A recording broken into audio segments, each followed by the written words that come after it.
are developing a new generation of entrepreneurs to provide practical tools to teach young people how to build businesses and to create employment for others. In Lagos, the possibilities are endless. Èkó ò ní bàjẹ́ o. Lagos State, in partnership with AGDC, presents Ignite, powered by First Bank and supported by Bank of Industry.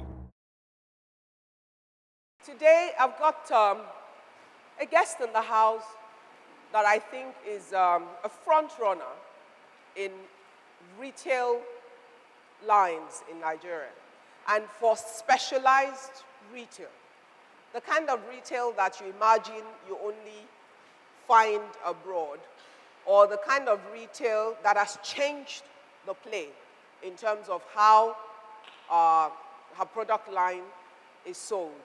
And since she started so many years ago, a few others have come up in the business, which is what always happens when you blaze a trail. There will always be other people that will come in, but what is important is that you are able to keep going and innovating. And I think that she has done very well. I'm sure many of you at different times have visited one of their stores to buy something. Mrs. Joke Bakari is the Chief Executive Officer of MedPlus. I think as of today, MedPlus has 12 stores. 12 stores. They have 12 branches. stores across Lagos for now.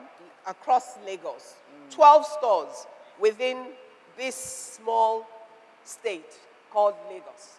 And it's pharmaceutical and general healthcare. Health and beauty. Health and beauty. Just like the Boots of this world. But fully Nigerian, not a single expatriate works in the company, and they've managed to come this far. Ignite, from dreams to reality.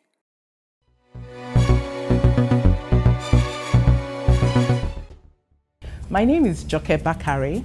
I'm the founder of MedPlus Health and Beauty. MedPlus is a 19-year-old company. We have 12 branches, predominantly on the island, Lagos Island, just so it's easy for us to supervise. Chain pharmacy management is really based on logistics, operations. Most of the time we're always out of stock in several locations. We'd have to get stock in there. HR is a big one. In each store has to be managed by a minimum of one pharmacist. We have 12 branches. We have something called a point of sale in all of our branches. It's an inventory tracking system. It helps us track all the drugs. It helps us to, most of the employees punch in through a computer system to work the punch in and punch out. The customers have a loyalty scheme, which helps us to track their purchases, what they buy, and what they need, and what they frequently come to get. I think something else that has helped me a lot is investing in very good relationships. Build very good relationships, meaningful relationships with people. I think that's been with my customers, employees. I've had a fantastic relationship, and for me, those are one of the things that has helped. And then just have a learning spirit, be very inquisitive. When I travel abroad, my first port of call is a pharmacy. I want to know how it's done, what they're doing differently, what I can add to mine. In fact, I role play a lot. I pretend that I don't, I ask about a drug, pretend that I don't know anything about a drug, and see what kind of service I get, and then try and put that back into MedPlus. Ignite, from dreams to reality. From the great city of Lagos, it's another inspiring episode of Ignite. Practical business advice taking you from dreams to reality. Ignite, from dreams to reality. So Joke, just share with us a little part of the story. Okay. Joke Bakari is the name. MedPlus is the company, founder, and MedPlus is a 19-year-old company. Thank you very much.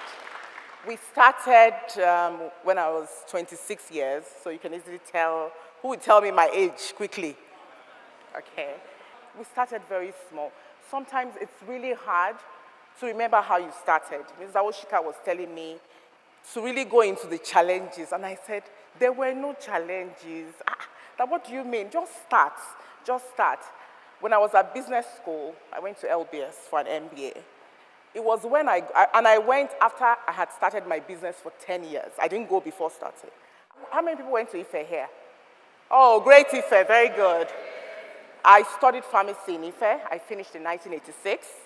I worked at UCH in Ibadan, hospital pharmacy, and also at military hospital in Ikoyi. I didn't quite like the hospital setting. And you know, in pharmacy, you can either be in the industry or in the hospital or in retail. So while I was doing my military hospital youth corps, I worked in a small pharmacy at the time, Clinifarm, and I kind of enjoyed working there.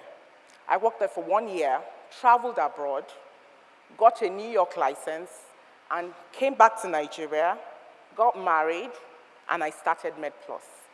And it was, people ask me what my inspiration for MedPlus was. After I had my 2 kids, we used to go to a clinic called First Consultants Medical Center. At Obalende. And on my way there, I would see a small, tiny pharmacy. It was owned by an Igbo man. In fact, the name is Lumako, if I remember, Lumako Pharmacy. And there will be all kinds of cars in front of this tiny pharmacy in Obalende. And a few of the cars I would even recognize. They'll be friends or colleagues, you know, and I know that they lived in VI or in Ikoyi. So I would wonder, why would people drive all the way from Victoria Island and Ikoyi to come to Obalende? So one day I stopped in. I even bought things from there. At that time, they were quite professional. I haven't seen them in a while. I haven't been there in the last 5 years, but they were quite good. So I saw the wide range of drugs, and I thought, if I did this in VI, wouldn't people buy? Would they still come to Obalende? Would price be an issue? So I took the risk, and I started small. In fact, I used to go to Obalende to go and buy the drugs. I didn't import anything at the time. I would go buy a bit. I just knew that each time I got the drugs in fact, instantly it would be a sellout. I would go again, buy, bring it back to VI, and it would be a sellout, and that's just how we started. And it wasn't with a lot of money. It was initially, when I paid the rent, I had finished all the money my husband gave me. So it was now remaining the money to stock up on the pharmacy. So I kind of started with whatever, 600 pounds, something very small. Believe me, guys, very, very small. In fact, it was like a quarter of the shop that was filled up. And I would just sell out those things. And with time, I got the confidence. I got a loan from the bank, and you know, the rest is history. Now, let's get more out of her. And let's get more, as you have discovered, the kind of information you've discovered you think you'd like to draw. Let's take some questions. My question is, we've been hearing wanting to build a business that has legacy. So, and we know that success is not transferable. So what exactly have you done? And it all goes to you too. What exactly have you done to preserve these businesses? What are the strategies you've put in place so that it can outlive you? Because that's one of the basic things. Fantastic question. I like that question. MedPlus is a structured organization. In fact, if you walked into my store today, you won't even know who I am. A lot of customers don't even know me. In fact, they keep asking, oh, where is that guy? Where is Shemun? Where is Akinloye? They know their pharmacists. All right, they will even ask me, are you new? I'll say, oh, yes, ma, I'm new and all that. So it has its own structure, which means we have a proper HR, proper marketing, everything is structured. And in my company now, at least I can boast of at least 3 people that can run the organization, whether or not I'm there. Very important. My PA is Yemisi. The CEO of the company is Fumi. When Yemisi came in, even though she's my PA, a lot of times she acts like the deputy managing director of the company. She can do everything. That's the way they're trained. So the structures are there. It's not around me. It's not a one-man business. It started as it's privately owned, but everybody has their own function. There are things I can do in the business, and there are things I can't even do in the business. We all work as a team. the decisions we definitely take together. And sometimes I just have to be the one to say, okay, let's do it this way. We all agree, we'll vote, it's a collective decision. And I would encourage you to always work as a team. My son recently went for an interview, and at the interview, he didn't even do too well. My son is 19. He didn't do too well. And he said, Mommy, they kept asking me, what have I done with people? What have I done as a team? I told them I did this on my own, I did this on my own. I think it was Oxford or one of those other universities. And they said, no, they want to know what you've done with people. They want to know whether you can work with people. They want to know what you've done as a team. So we have a good team spirit in MedPlus. And succession shouldn't be a problem, or legacy. Now, I want you to clap. To understand what is important about what she has just said. Part of what has destroyed value for us as a country